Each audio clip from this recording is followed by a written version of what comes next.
दोस्तों, नई दिल्ली के प्लेटफार्म नंबर 4 से एक ट्रेन लखनऊ की तरफ रवाना होने वाली थी। प्लेटफार्म नंबर 4 पर लगे माइक में बार बार अनाउंस किया जा रहा था कि ये ट्रेन अब कुछ ही क्षणों में स्टेशन को छोड़ने वाली है। जितने भी यात्री हैं वो अपनी ट्रेन में सवार हो जाएं। एक व्यक्ति जिसका नाम शिवम होता है, जिसकी उम्र अब करीब 35-36 साल हो चुकी है, जिसके बाल अब धीरे धीरे पकना स्टार्ट हो चुके हैं और ठीक ठाक हष्ट पुष्ट शरीर, वो अपने पीछे एक बड़ा सा भारी भरकम बैग लादे शिवम भागता हुआ अचानक इस ट्रेन की तरफ आता है। और आने के बाद वो बोगियों को इधर उधर ताकता है। उसे तलाश थी जनरल बोगी की, जनरल बोगी कहाँ लगी है। दरअसल दोस्तों, शिवम लखनऊ का रहने वाला था और दिल्ली में एक कंपनी में नौकरी करता था और वह करीब 9 महीने पहले से अभी तक घर नहीं गया था और उसके घर पे उसके बूढ़े माता पिता उसका इंतजार कर रहे थे। कुछ कारणोंवश वो आज 9 महीने बाद जब अपने घर के लिए ट्रेन की टिकट बुक करने लगता है तो उसे ट्रेन की टिकट नहीं मिलती, लेकिन मजबूरीवश उसे अपने घर की यात्रा करनी थी। वो अंदर से तो खुशी था, लेकिन एक बार वो ये सोचकर सीटों की जो व्यवस्था है उसको सोचकर बहुत हैरान परेशान हो रहा था। अचानक जब ये सब कुछ उसके दिमाग में चल रहा था और सोचते सोचते वो बेतहासा रेलवे स्टेशन पर आगे भागा ही जा रहा था कि जनरल बोगी कहाँ लगी है, तब तक उसे जनरल बोगी दिख जाती है और तुरंत ही वो जनरल बोगी में देखता है कि बहुत भारी भरकम भीड़ है। लेकिन वो अपनी बैग को अपने पीठ से उतारता है, हाथ में अपने सीने के पास लगाता है और जैसे तैसे उस भीड़ में धक्का मुक्की करके आगे की तरफ बढ़ता है। और जब बोगी के अंदर जाता है तो उसी बोगी की एक सीट जो ऊपर वाली थी उस पे 2-3 लोग बैठे थे। वो एक व्यक्ति से रिक्वेस्ट करता है कि भैया अगर आप थोड़ा सा किनारे हो जाएं तो हम भी बैठ लेंगे आराम से। वो तीनों व्यक्ति ठीक ठाक होते हैं, समझदार होते हैं। वो तीनों व्यक्ति थोड़ा सा किनारे सरक जाते हैं और फिर शिवम अपना वहीं बैठ जाता है। अपनी जो बैग लिया था उसने वो बैग नीचे डाल देता है। धीरे धीरे लोग, यात्री लोग, काफी भीड़ थी, एक दूसरे से बातें करते हैं। अभी कुछ दूर ही ट्रेन चली थी कि अचानक गाजियाबाद रेलवे स्टेशन आने वाला था। गाजियाबाद रेलवे स्टेशन पहुंचने के पहले ही शिवम देखता है कि भीड़ बहुत ज्यादा है। तो अचानक वो बैठते बैठे उसी सीट पर कुछ सोच ही रहा था कि अचानक सामने जो सीट थी, नीचे वाली बर्थ जो थी, उसके किनारे पर देखता है कि एक महिला जो कि दुबकी हुई बैठी है और उसने अपना साड़ी का जो पल्लू है वो अपने सर पे डाला हुआ है।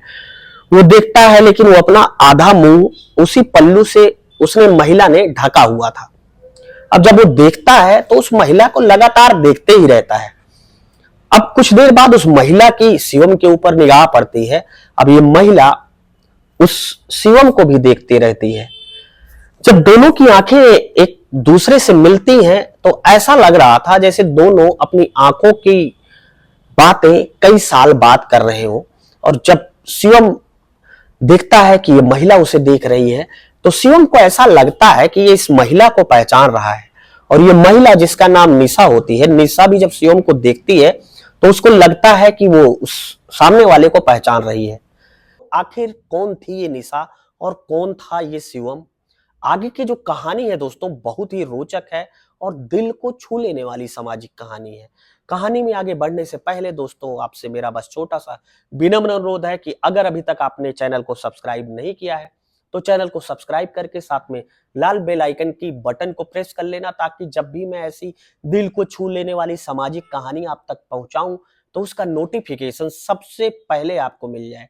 दोस्तों, अगर आप इस चैनल पर पहली बार आए हैं तो आपकी जानकारी के लिए बता दूं, कहानी शुरू करने से पहले सबसे पहले उन लोगों का नाम जिनका प्यारा सा कमेंट और प्यारा सा आशीर्वाद हमें पिछली कहानी पर प्राप्त हुआ था, उनका नाम लेते हैं, फिर कहानी की शुरुआत होती है। तो सबसे पहले उनका नाम, सबसे पहला नाम जो कल कमेंट में आया था पिछली कहानी में, सबसे पहला नाम है विजय मिश्रा का, जो कि नोएडा उत्तर प्रदेश से है। अगला नाम है शिवराज, जो कि मुजफ्फरपुर बिहार से है। श्रवण कुमार यादव हैं, जो कि बड़े भाई साहब हैं हमारे। भैया ने कहा था कि मेरा नाम जरूर लेना, तो श्रवण भैया आप मेरी कहानी देखते हैं, आपको दिल से बहुत बहुत धन्यवाद। और सराय भाई, जिला सुल्तानपुर उत्तर प्रदेश से। और अगला नाम है मनोज मिश्रा का, जिन्होंने जगह का नाम नहीं लिखा था। घनश्याम त्रिवेदी हैं, दोस्तों इन लोगों का प्यारा सा कमेंट और प्यारा सा सपोर्ट हमें पिछली कहानी पर आया था। आप सभी लोगों को दिल से बहुत बहुत धन्यवाद। और अगर आप इस चैनल पर नए आए हैं तो एक बार हमें ये जरूर बता दीजिएगा कि आप ये पूरी कहानी किस जिले से, किस राज्य से, किस प्रदेश से, किस मोहल्ले से, कहां से सुन रहे थे, ताकि हमें भी ये पता चले कि आप हमारी कहानी कहां कहां तक पहुंच रही है और आप कहानी कहां से देख रहे हैं। दोस्तों फिलहाल बिना देरी करते हुए कहानी की तरफ वापस लौटते हैं। दोस्तों फिर शिवम और निशा की जब दोनों की निगाहें मिलती हैं तो शिवम जो है वो नीचे बैठे एक व्यक्ति के पास अपनी ऊपर वाली सीट से नीचे आता है और नीचे बैठे एक व्यक्ति से कहता है, जो कि सीधा निशा के सामने वाली सीट पर बैठा था। क्योंकि निशा जो है वो सबसे नीचे वाली सीट पर, सामने वाली सीट पर बैठी थी किनारे पर। तो वो व्यक्ति से कहता है शिवम की, भाई साहब अगर आपको बुरा ना लगे तो मैं ऊपर बैठा हूं, ऊपर वाली बर्थ पर आप बैठ जाओ। हालांकि वो व्यक्ति सुलझा हुआ था। वो कहता है कि ठीक है भैया आप आ जाओ, कोई दिक्कत नहीं। अब शिवम नीचे आ जाता है और शिवम और निशा एक दूसरे से बातें करने लगते हैं। शिवम कहता है कि तुम निशा हो? वो कहती है कि हाँ मैं निशा हूं। वो कहती है कि शिवम तुम मुझे एक बार में ही पहचान गए? वो बोलता है तुम मैं पहचानूंगा नहीं कैसे, तुमसे इतने दिन तुम्हारे साथ रहा 5 साल और अब तुम्हें पहचान भी नहीं पाऊंगा, ऐसी स्थिति आ गई है। दोनों आपस में बातें करने लगते हैं। दरअसल शिवम और निशा दोनों पति पत्नी थे, दोनों में बहुत ज्यादा प्यार होता है। लेकिन शिवम जो था वो अपनी घर की जिम्मेदारियों को एक बार भी नहीं समझता था कि उसकी घर की क्या जिम्मेदारियां हैं। और शिवम बाहर घूमते खेलते, अपने पिताजी उसके थे, पिताजी खेती किसानी का काम करते थे। और जब निशा शादी करके उसके घर आई तो शिवम ने जब देखा कि निशा ठीक ठाक है, सुंदर है, तो कुछ दिन वो अपने साथियों के साथ बाहर घूमना टहलना बंद कर देता है। लेकिन कुछ दिन बाद कहते हैं कि आदतें अगर खराब हो तो वो कितना दिन तक छुपी रह सकती हैं। और फिर शिवम अपने उन दोस्तों के साथ टहलने लगता है और धीरे धीरे उसकी आदत बुरी हो जाती है और काफी मात्रा में शराब का सेवन करने लगता है। और इसी शराब के सेवन के कारण निशा उसे बार बार समझाती है, लेकिन शिवम मानने को तैयार नहीं था। और अंततः एक दिन आता है जब निशा कोर्ट में जाती है, उसके मायके वाले उसे बुला लेते हैं और निशा कोर्ट में पहुंचती है। कोर्ट में जाकर तलाक के लिए कोर्ट में अपनी हाजिरी लगाती है। फिर कुछ दिन तलाक का केस चलता है और जैसे तैसे वो जो है निशा का तलाक हो जाता है शिवम से। अच्छा, शिवम का जब तलाक होता है निशा से तो निशा ने कुछ पैसों की मांग की थी जो करीब 25-30 लाख रुपए थे। इस दिन शिवम और निशा के तलाक की डेट थी, फाइनल डेट थी। उस दिन शिवम निशा जब जज साहब के सामने हाजिर होते हैं तो निशा से जज साहब पूछते हैं कि निशा जी आपने 30 लाख रुपए की मांग की है, क्या शिवम जी आप देने के लिए तैयार हैं? तो शिवम कहता है कि हाँ सर मैं 30 लाख रुपए देने के लिए तैयार हूं, मुझे इसमें कोई आपत्ति नहीं है। लेकिन निशा आगे बढ़ के जज साहब से कहती है कि साहब मुझे ये पैसे नहीं चाहिए और मुझे इन पैसों की कोई जरूरत नहीं है साहब, मैं जैसी भी हूं, पढ़ी लिखी हूं। निशा पढ़ी लिखी थी ठीक ठाक। वो कहते कि साहब मैं जैसी हूं, जब ये नहीं रहेंगे तो इनके पैसे से मेरा कोई वास्ता नहीं है, मैं उन महिलाओं में नहीं हूं। और फिर दोनों का तलाक हो जाता है और भरे कोर्ट में निशा शिवम का जो पैसा मिलना था 30 लाख रुपए वो लेने से मना कर देती है। खैर इधर कहानी का दूसरा पहलू कि दोनों अब जब सामने सामने आ जाते हैं, शिवम निशा से कहता है, देखता है, कहता है कि तुमने मांग में सिंदूर क्यों नहीं लगाया है? 5 साल बीत गए, हम लोग एक दूसरे से 5 साल बाद मिल रहे हैं और 5 साल तुम मेरे साथ रही हो और 5 साल में तुमने शादी नहीं की। निशा कहती है कि नहीं मैंने शादी नहीं की। अब शिवम निशा से कहता है कि अच्छा तुम जा कहां रही हो? तो निशा कहती है कि दरअसल तुम्हें पता ही है कि मैं भी अब दिल्ली में ही रहने लगी हूं और तुम्हें ये चीज पता है कि मेरे मम्मी पापा और मेरा एक ही भाई है, तो मेरी माता जी की तबीयत थोड़ा खराब है तो मैं लखनऊ जा रही हूँ। तो शिवम कहता है कि चलो कम से कम साथ में सफर तो कटेगा, हम दोनों बातें करते चलेंगे। दोनों एक दूसरे से बातें करते ही रहते हैं। अचानक मूंगफली बेचने वाला आ जाता है और जैसे ही मूंगफली बेचने वाला आता है शिवम निशा से कहता है कि मूंगफली खाओगी? निशा कहती है कि हाँ खाऊंगी, पर एक शर्त पे। शिवम कहता है कि वो शर्त क्या है? निशा कहती है कि जो पैसे हैं वो मैं दे दूंगी। आपको नहीं देने दूंगी, मैं ही पैसे जो है वो दूंगी, तभी मैं मूंगफली खाऊंगी। शिवम कहता है कि ठीक है, मैंने तो इसलिए कहा कि क्योंकि मुझे याद है तुम जब 5 साल थी तो तुम्हें मूंगफली बहुत अच्छी लगती थी, इसलिए तुम्हारी फेवरेट चीज है खाने की और सामने आ गई है, ऐसे में मैंने तुम्हें कहा कि तुम मूंगफली खा लो। निशा कहती है कि हाँ ठीक है। अब एक मूंगफली वाला मूंगफली का एक पाउच पकड़ाता है, दोनों दोनों साथ में मूंगफली खाना शुरू करते हैं। फिर बातों का और दौर चालू होता है। अब शिवम और निशा दोनों एक दूसरे से बातें करते करते, जब शिवम पूछता है कि तुमने शादी क्यों नहीं की, तो वो कहती है कि मैं उसमें की औरत नहीं हूं कि तुमसे तलाक लेने के बाद मैं किसी दूसरे से प्रेम करूं और दूसरे से शादी करूं।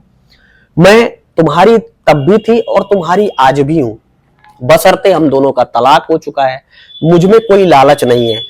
तो शिवम निशा से कहता, अच्छा बताओ तुम दिल्ली में क्या करती हो।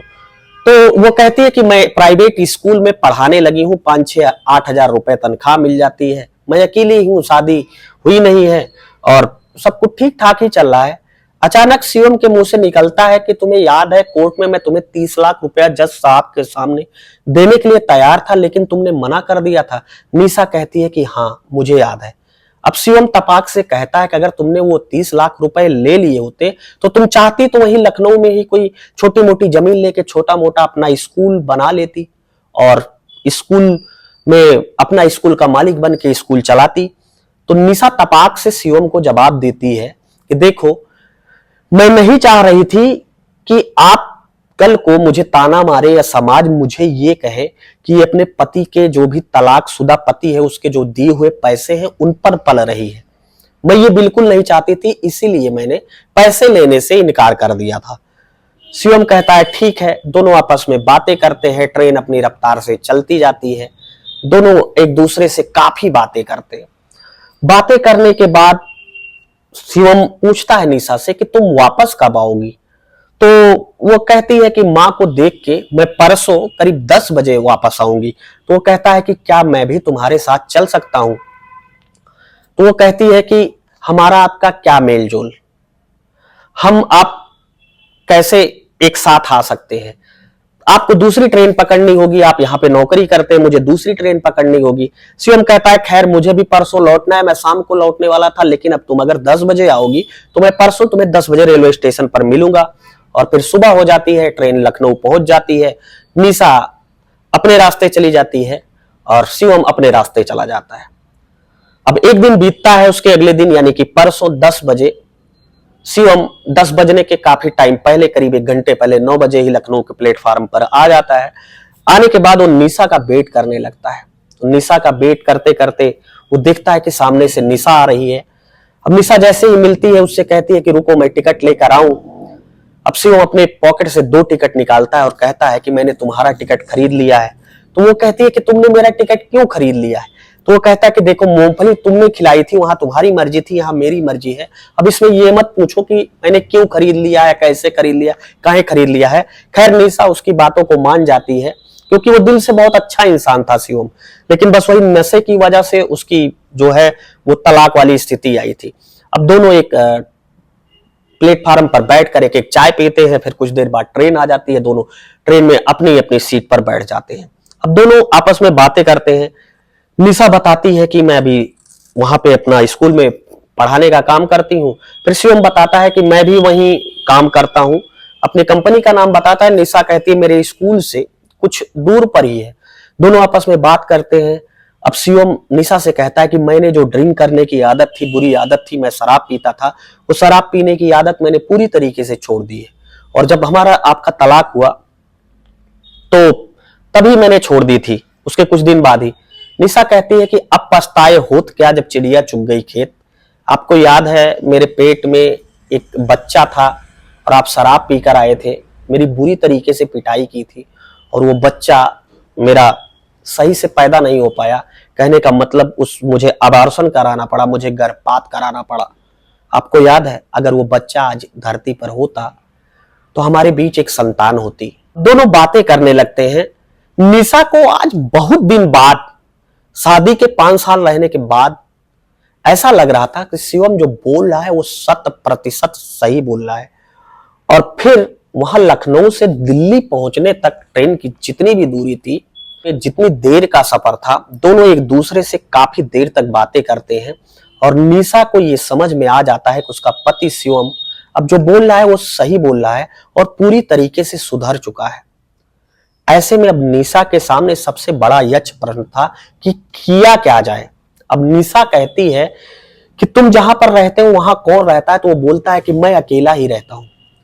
निशा अब ट्रेन के पहुंचने का इंतजार कर रही थी। ट्रेन जैसे ही नई दिल्ली रेलवे स्टेशन पर पहुंचती है, शिवम उससे कहता है कि क्या तुम मेरे साथ चलोगी। निशा कहती है कि हाँ, मैं भी यही इंतजार कर रही थी कि तुम्हारे मुंह से कब निकलेगा कि मैं तुम्हारे साथ चलूं। अब निशा शिवम के साथ चली जाती है और दोनों अपना हंसी खुशी से दोबारा से फिर से जीवन यापन करने लगते हैं। दोस्तों, ये थी आज की पूरी सच्ची कहानी। कहानी को सुनाने का मकसद किसी को हैरान करना या परेशान करना नहीं था।